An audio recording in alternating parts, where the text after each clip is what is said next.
السلام علیکم ورحمۃ اللہ وبرکاتہ۔ اعوذ باللہ من الشیطان الرجیم، بسم اللہ الرحمن الرحیم۔ محترم ناظرین، آپ تمام کو میرے یوٹیوب چینل ٹیچنگز آف قرآن میں خوش آمدید ہے۔ آپ تمام کا میں استقبال کرتا ہوں۔ محترم ناظرین، ہمارے پچھلی ویڈیو کے اندر ہم نے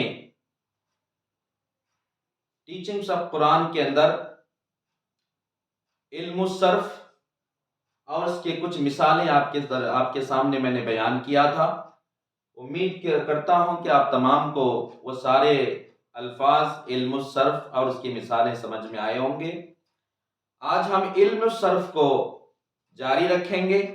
مکمل علم صرف سیکھنے تک آپ میرے ساتھ بنے رہیں، اور میں جو بھی الفاظ آپ کے ساتھ لکھوں گا، آپ کو بتاؤں گا، ان سارے الفاظوں کو لکھ کر ان کی پریکٹس کرنے کی آپ تمام کوشش کریں۔ انشاءاللہ اللہ تعالیٰ نے خود کہہ دیا ہے، لَقَدْ يَسَّرْنَا الْقُرْآنَ لِلذِّكْرِ فَهَلْ مِن مُدَّكِرٍ۔ اللہ تعالیٰ نے اپنے اس کلام کو آسان کر دیا ہے، اور ہم کو سیکھنا ہے، اس کی نصیحت حاصل کرنے اور اس کے پیغام کو سمجھنے کے لیے یہ قرآنی عربی ہم کو سیکھنا ہے۔ اس لیے آپ تمام میرے ساتھ بنے رہیں۔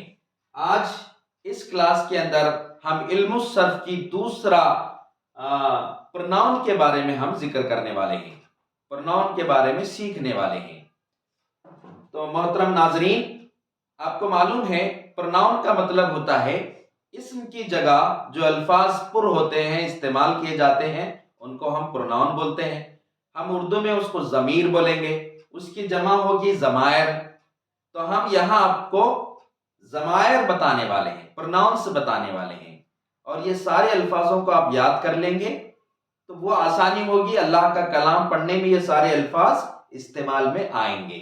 تو آئیے، سب سے پہلے میں لکھ رہا ہوں یہاں پر، انگلش میں ہم بولیں گے انہیں ڈیٹیچڈ پروناؤنس،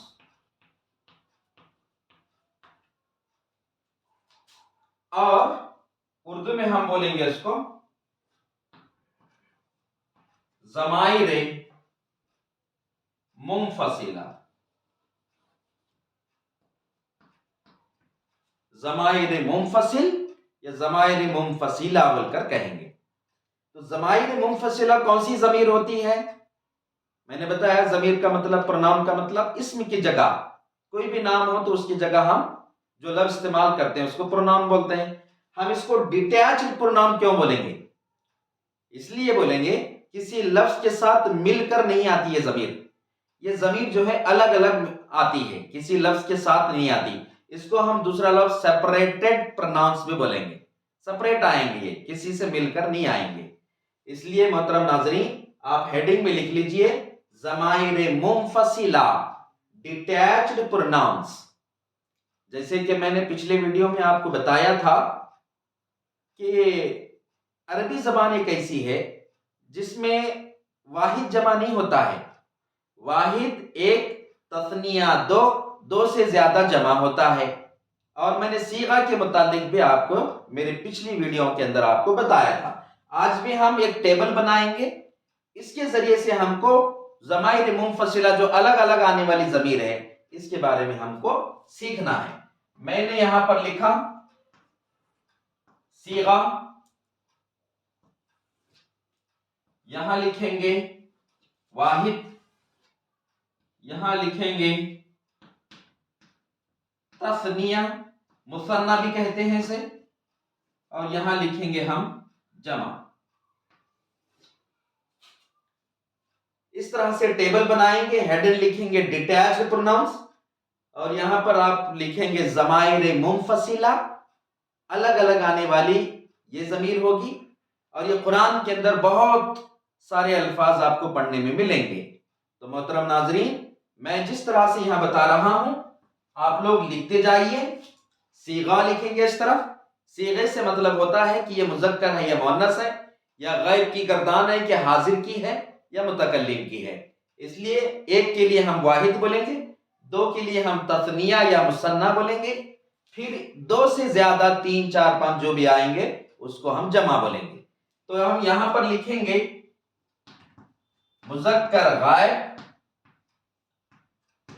مذکر غائب یعنی تھرڈ پرسن جو ہم سے غائب ہے، دور ہے، تھرڈ پرسن کو ہم غائب بولیں گے۔ اور یہاں پر میں مذکر لکھ رہا ہوں، مذکر کا مطلب آدمی کے لیے، مرد کے لیے۔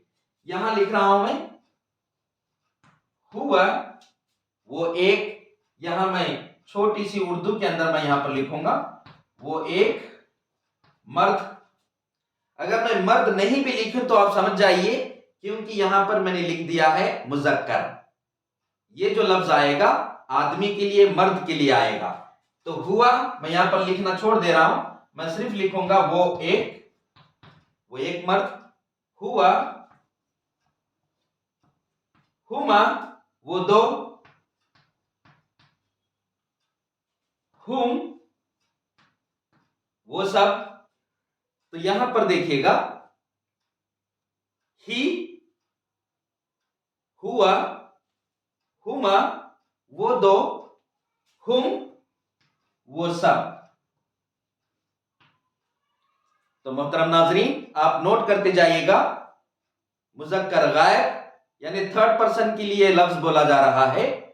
قرآن میں یہ لفظ کئی مرتبہ آیا ہے، قل هو اللہ، اے نبی صلی اللہ علیہ وسلم آپ کہہ دیجئے هو اللہ، وہ اللہ، وہ اللہ کیسا ہے؟ احد، ایک ہے، اس کے علاوہ کوئی معبود نہیں ہے۔ تو یہاں پر قرآن کے اندر کئی الفاظ آئیں گے آپ کو، اس لیے آپ نوٹ کرتے جائیے۔ مذکر غائب کے اندر ہوا، ہما، ہم، ہوا بھی لفظ پڑھنے میں آئے گا، ہما بھی قرآن کے اندر پڑھنے میں آئے گا، ہم بھی قرآن کے اندر آپ کو پڑھنے میں آئے گا۔ اس لیے آپ معنی یاد کرتے جائیے اور اس کو یاد کرتے جائیے، آسان ہے۔ مذکر غائب ہوا، ہما، ہم۔ پھر اس کے بعد آئے گا مؤنث غائب۔ اب عورت کے لیے کیا بولا جائے گا؟ مجھے بولنا ہے، جیسے وہ ایک آدمی بولے ہم، وہ ایک مرد ہوا، اب وہ ایک عورت ہی ہے، وہ ایک عورت۔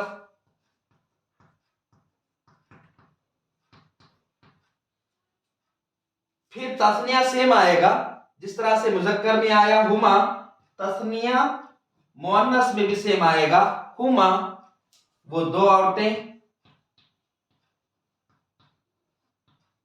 میں یہاں عورتیں اگر نہیں بھی لکھا تو آپ سمجھ جائیے، کیونکہ یہ مؤنث کا صیغہ ہے، عورت کے لیے ہی بولا جائے گا۔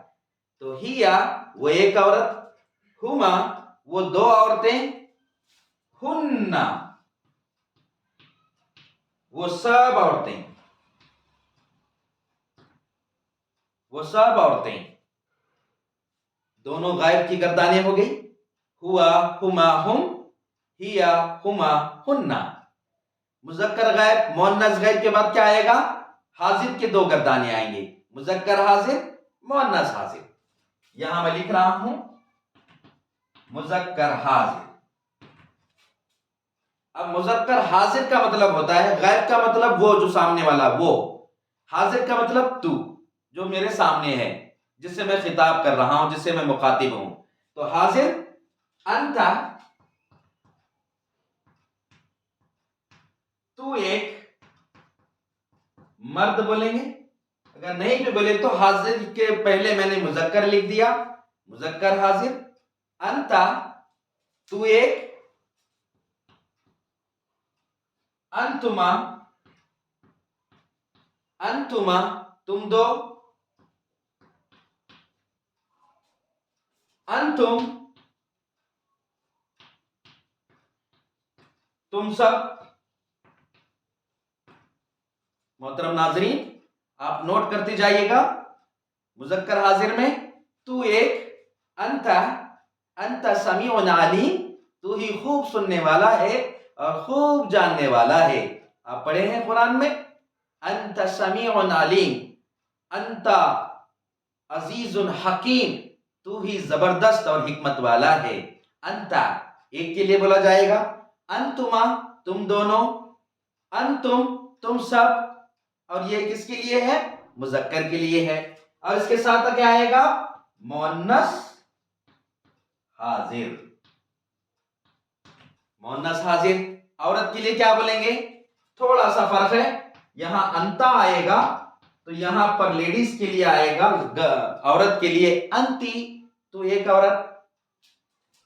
تثنیہ سیم آئے گا، جیسے مذکر حاضر میں ہے، مؤنث حاضر کے اندر بھی آپ تثنیہ کا لفظ سیم آئے گا۔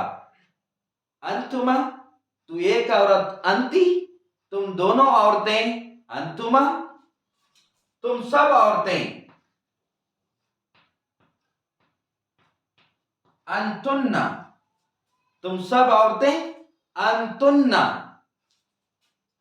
تو محترم ناظرین، امید کرتا ہوں کہ میری ان الفاظوں کو آپ نوٹ کر رہے ہوں گے، ان کا استعمال ہم بعد میں دیکھیں گے۔ آپ نوٹ کیجئے، اس گردان کو یاد کرنے کی کوشش کیجئے۔ میں نے لکھا مذکر غائب ہوا، ہما، ہم، مؤنث غائب ہیا، ہما، ہننا۔ اس طرح سے آپ کو یاد کرنا ہے جیسے میں بول رہا ہوں۔ مذکر حاضر انتا، تو ایک، انتما، تم دو، انتم، تم سب۔ مؤنث حاضر انتی، تو ایک عورت، انتما، تم دونوں عورتیں، انتن، تم سب عورتیں۔ تو یہاں پر دو غائب اور دو حاضر کی ہو گئی۔ پھر پانچواں کیا آئے گا؟ متکلم۔ اور یہاں پر میں لاسٹ میں لکھ رہا ہوں متکلم۔ متکلم کا مطلب ہوتا ہے فرسٹ پرسن، میں اور ہم۔ اور متکلم کے اندر کیا آئے گا؟ انا، انا، میں، آئی انگلش میں بولیں گے، انا، انا عبد القادر، میں عبد القادر ہوں۔ انا سلیمۃ، میں سلیمہ ہوں۔ انا عابدہ، میں عابدہ ہوں۔ انا مسلم، میں مسلم ہوں۔ انا مسلمۃ، میں مسلم عورت ہوں۔ اس طرح سے آپ انا کے معنی ہوں گے میں، یہاں لکھ رہا ہوں میں۔ پھر یہاں پر تثنیہ میں سیم رہے گا اور جمع میں بھی سیم لفظ رہے گا۔ انا، نحن، نحن، نحن، ہم دو، نحن، ہم سب، نحن مسلمون، نحن مسلمات، ہم سب مسلمان ہیں۔ نحن مؤمنون، ہم سب مومنین ہیں۔ تو محترم ناظرین، آپ نے ان الفاظوں کو لکھ لیا ہوگا۔ یہ الفاظ جو بھی آئیں گے ان کو ہم ڈیٹیچڈ پروناؤنس کہتے ہیں یا ضمائر منفصلہ کہتے ہیں۔ آپ لوگ ایک طرف صیغہ بول کر لکھ لیں گے، اس سے ہمیں کیا پتا چلے گا صیغہ سے کہ یہ مذکر ہے یا مؤنث ہے، یا غائب ہے کیا حاضر ہے کیا متکلم ہے۔ اس لیے ہم اس ٹیبل کے اندر ہم صیغہ بول کر لکھیں گے۔ پھر واحد کے لیے کیا آئے گا؟ واحد میں لکھیں گے تثنیہ، یعنی دو، مثنیٰ بھی کہتے ہیں اسے، اور دو سے زیادہ اگر ہو تو ہم اس کو جمع بولیں گے۔ تو محترم ناظرین، دونوں غائب کی گردانیں پہلے کریں گے، مذکر غائب، مؤنث غائب، پھر بعد میں مذکر حاضر، مؤنث حاضر، پانچواں ہوگا متکلم۔ محترم ناظرین، امید کرتا ہوں کہ میری باتیں سمجھ میں آ رہی ہوں گی۔ آپ ان الفاظوں کو نوٹ کر لیں اور یاد کرنے کی کوشش کریں۔ اللہ تعالیٰ نے، اللہ کا کلام بہت آسان ہے، آپ اس کو مشکل مت سمجھیے۔ اللہ کے کلام کے لیے آپ ٹائم نکالیے، وقت نکالیے اور اس کو سیکھنے کی دھیرے دھیرے کوشش کیجیے۔ اللہ تعالیٰ ہم سب کو آسان کر دے گا۔ آپ یاد کر لیں، میں جیسا بولتا ہوں ویسا بولیے۔ مذکر غائب ہوا، ہما، ہم، مؤنث غائب ہیا، ہما، ہننا، مذکر حاضر انتا، انتما، انتم، مؤنث حاضر انتی، انتما، انتن، متکلم انا، میں، نحن، ہم دو، نحن، ہم سب۔ تو محترم ناظرین، آپ کو سمجھ میں آیا ہوگا۔ آپ لوگ لکھنے کی کوشش کرو، اس کو سمجھنے کی کوشش کیجئے۔ اللہ تعالیٰ ہم سب کو سیکھنے کے اندر آسانی فرمائے، اور آئندہ کلاس کے اندر اور دوسرے پروناؤنس کے ساتھ میں آپ کے ساتھ حاضر رہوں گا۔ آپ لوگ کوشش کیجئے، یاد کرنے کی کوشش کیجئے، اس کو بار بار پڑھنے کی کوشش کیجئے، انشاءاللہ آپ کے لیے آسان ہو جائے گا۔ آئندہ کلاس کے اندر دوبارہ ہم اٹیچڈ پروناؤنس کے بارے میں ڈسکشن کریں گے، گفتگو کریں گے۔ اللہ تعالی ہم سب کو آسانی فرمائے۔ آپ میرے اس یوٹیوب چینل ٹیچنگز آف قرآن کو سبسکرائب کریں، لائک کریں، شیئر کریں، زیادہ سے زیادہ لوگوں کے ساتھ شیئر کریں، تاکہ اللہ کا کلام سیکھنے میں ان کی بھی مدد ہو جائے۔ آپ شیئرنگ مت بھولیے، زیادہ سے زیادہ لوگوں کے ساتھ شیئر کرنے کی کوشش کیجیے۔ اللہ تعالی ہم سب کو توفیق عطا فرمائے۔ وآخر دعوانا ان الحمد للہ رب العالمین۔